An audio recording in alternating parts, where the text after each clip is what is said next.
تو میں عرض کر رہا تھا کہ جب میں نے صحافتی ادارے کی بنیاد رکھی اور اس میں پوسٹ مارٹم کے حوالے سے میں نے اس کا جو سلوگن تھا وہ تھا ظلم کے خلاف ننگی تلوار. تو بہت سارے ایسے لوگوں کو بے نقاب کیا جو کہ موجودہ حالات میں اپنے آپ کو فرعون سمجھتے تھے یا اپنے آپ کو بہت بڑا آدمی سمجھتے تھے.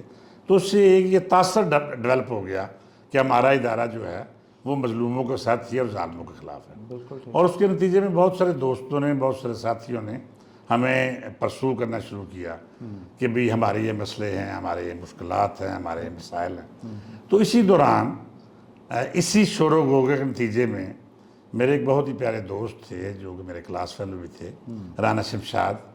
یہ کاموکی سے بلانگ کرتے تھے اور اس وقت یہ ٹاؤن کمیٹی کاموکی کے چیئرمین تھے. بعد میں یہ منسٹر ٹرانسپورٹ بھی رہے ہیں، ایم پی بھی رہے ہیں. تو پھر شہید ہو گئے. یہ وہ میرے پاس تشریف لائے کہ ہمیں ایک صحافتی ادارے کی طرف سے بہت ساری مشکلات اور مسائل کا سامنا ہے. ضیاء شاہد صاحب ہمیں بلا وجہ رگید رہے ہیں اور ہمارے خاندان کو بدنام کر رہے ہیں.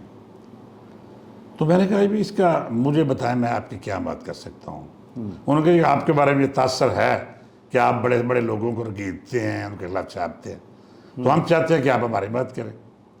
میں نے کہا جی اس میں پہلی بات تو یہ ہے کہ میں ضیاء صاحب سے بات کر لیتا ہوں کہ اگر وہ کسی شکل میں آپ کو معاف کرنے کو تیار ہوں تو بات ختم ہو جائے. سو میں نے انہیں کی موجودگی میں ضیاء صاحب کو فون کیا اور ان کو کہا کہ یہ میرے کلاس فیلو ہیں، میرے پاس تشریف لائے ہیں، تو کیا یہ ممکن ہے کہ آپ ان کو معاف کر دیں؟ تو انہوں نے کہا نہیں مدثر بٹ سوری، یہ میرے دفتر کا معاملہ ہے اور میں اپنے معاملات کو خود سمجھتا ہوں اور آپ اس معاملے میں بالکل دخل نہ دیں. میرے ان کے معاملات ہیں، ان کو بخوبی پتہ ہے کہ میں ان سے کیا کہتا ہوں اور یہ مجھ سے کیا کہتے ہیں. اچھا سو بات ختم. تو وہ جھگڑا تھا کیا؟ کچھ سکینڈل چھاپ رہے تھے؟ میرا خیال ہے کہ مالی معاملات انوالو تھے، میرا ذاتی اور ان خیال. کے خلاف چھاپ کیا رہے تھے؟ کچھ سکینڈل؟ بہت زیادہ، بہت گند چھاپ رہے تھے. میں اس میں جو شمشاد تھے اس کے والد تھے وکیل خان. وکیل خان کے حوالے سے کہ وہ اس نے فلاں شادی کی، فلاں خاتون کے ساتھ تعلق رہا، فلاں رہا. اس کے بعد یہ جو تھے رانا پھول صاحب، ان کے حوالے سے بھی کہ انہوں نے لوٹ مار کی ہے، بلدیاتی اداروں میں ڈکیتی کی ہے، انہوں نے بہت چھاپ رہے. میں جیسا ان کا مزاج تھا اسی کے مطابق وہ چھاپ رہے تھے. تو جب انہوں نے انکار کیا تو میں نے کہا بھائی دیکھ لیں اب کیا حل ہے. تو مجھے شمشاد صاحب کہنے لگے کہ آپ ایک دفعہ رانا پھول صاحب کو مل لیں. میں نے کہا ٹھیک ہے. وہ 47 بی پیپل کالونی میں پیپل ہاؤس میں رہتے تھے. میں ساتھ چلا گیا. میں نے ان سے کہا، انہوں نے کہا بیٹے بات یہ ہے کہ ہم بہت پریشان ہیں ضیاء صاحب کی وجہ سے، تو آپ ہمیں گائیڈ کریں، ہم آپ سے کام لینا چاہتے ہیں. تو میں نے کہا جی ٹھیک ہے رانا صاحب میں آپ کی مدد کر سکتا ہوں. اس کے دو ہی آپشن ہیں کہ آپ کو پیسے خرچ کرنا پڑیں گے. اگر آپ سمجھتے ہیں کہ پیسے خرچ کر سکتے ہیں تو میں آپ کے ساتھ چلنے کو تیار. ان کو کیا حل کیا ہے؟ میں نے کہا جی اس کا ایک حل یہ ہے کہ آپ 25 سے 30 لاکھ روپے کا بندوبست کریں. میں ضیاء صاحب کے پاس چلا جاتا ہوں، معاملہ حل ہو جائے گا کسی بھی شکل میں، جو بھی اس کو مینج کر لیں گے. انہوں نے کہا یہ ہم نہیں کرنا چاہتے. تو میں نے کہا دوسرا حل یہ ہے کہ آپ 15 لاکھ روپے کا بندوبست کریں اور میں آپ کے لیے کام کر لیتا ہوں. یہ بندہ کوئی بھی بانگے دل بات نہیں کرے گا، لیکن میں نے اس سے کھلی بات کی. اچھا تو وہ 30 لاکھ اگر دیتے تو پھر کیا کرتے آپ؟ میرا خیال یہی تھا کہ میں ضیاء صاحب کے پاس جاؤں، 15-20 لاکھ روپے ان کو دے دوں اور ان کو کہوں معاف کر دیں. یہی حال تھا. کچھ میں اپنی جیب میں ڈالوں. کوئی اس میں بغض والی بات نہیں. میں ہمیشہ سچی اور کھری بات کرتا ہوں. اس میں تو وہ نہیں مانے تو 15 لاکھ کا میں نے کہا جی 15 لاکھ روپے آپ میرے حوالے کریں. ٹھیک ہے. میں ضیاء صاحب کو ٹھیک کر دیتا ہوں. اچھا آپ نے کہا میں مقابلے پہ ضیاء شاہد کے خلاف ہوں. آپ میری مدد کریں. اور یہ وہ بات ہے جو ہم نے موبائل جوانی میں دیکھی. روز آپ دونوں کے اخبارات میں ایک دوسرے. رانا پھول صاحب بہت جانتے آدمی تھے. ٹھیک. انہوں نے میری بات کو غور سے سنا. انہوں نے کہا جی ہمیں آپ کی دوسری بات قابل قبول ہے. ٹھیک ہو گیا. سو نتیجہ یہ نکلا کہ انہوں نے پیمنٹ میرے حوالے کی. ٹھیک. اور میں نے اس کے بعد پوسٹ مارٹم چھاپنا شروع کر دیا. ٹھیک. جو حقائق تھے میں تو یہ حقائق ہی کہوں گا. بہت سارے افسانے تھے ضیاء صاحب کے بارے میں، بہت ساری خواتین کے حوالے سے ان کے اسکینڈلز تھے.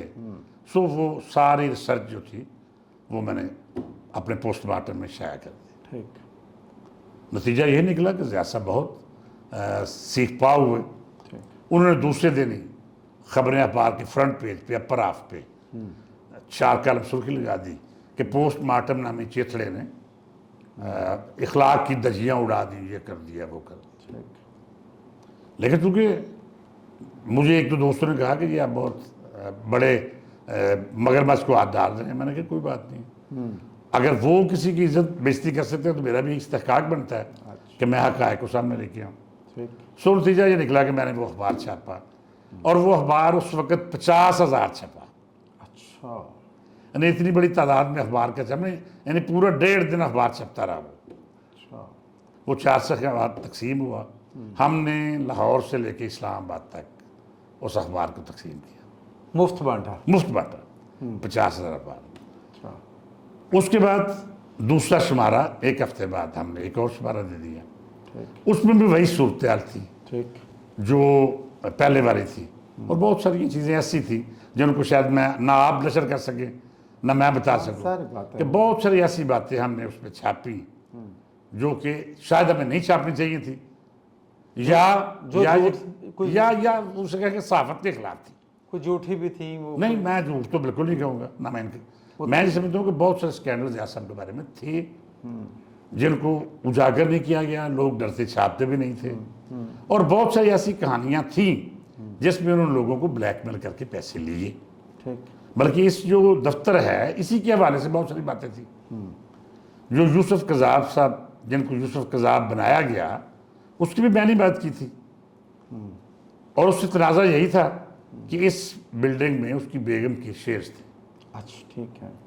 تو نتیجہ یہ نکلا کہ 2 شمارے چھاپے، پھر تیسرا شمارہ چھاپا۔ اس دوران ان کے جو رانا شمشاد صاحب کے عزیز رانا یاد صاحب، وہ منسٹر تھے، انہوں نے تحریک استحقاق بھی جمع کروا دی اسمبلی میں۔ تو پھر کچھ جب سمجھ آیا زیاد صاحب کو کہ معاملہ ایسے حل نہیں ہوگا، تو پھر میرے 2-3 دوست تھے گجرانوالے کے، ایک حاجی امان اللہ، ایک اچھو پیلی پتی صاحب تھے وہاں پہ بہت بڑے، اور ایک میر سلیم تھے ایم پی، ان کو پرسو کیا، وہ انہوں نے مجھے فون کیا کہ ہم آپ کو ملنا چاہتے ہیں۔ میں نے کہا تشریف لے آئیں، تو وہ سرسز ہوٹل میں میری ان کی ملاقات ہوئی۔ ابھی ہماری ملاقات جاری تھی کہ زیاد صاحب تشریف لے آئے، تو نتیجہ یہ نکلا کہ زیاد صاحب نے کہا کہ سوری، جو ہو گیا اس پہ ہم مٹی ڈال لیں، اور دوستی دوبارہ۔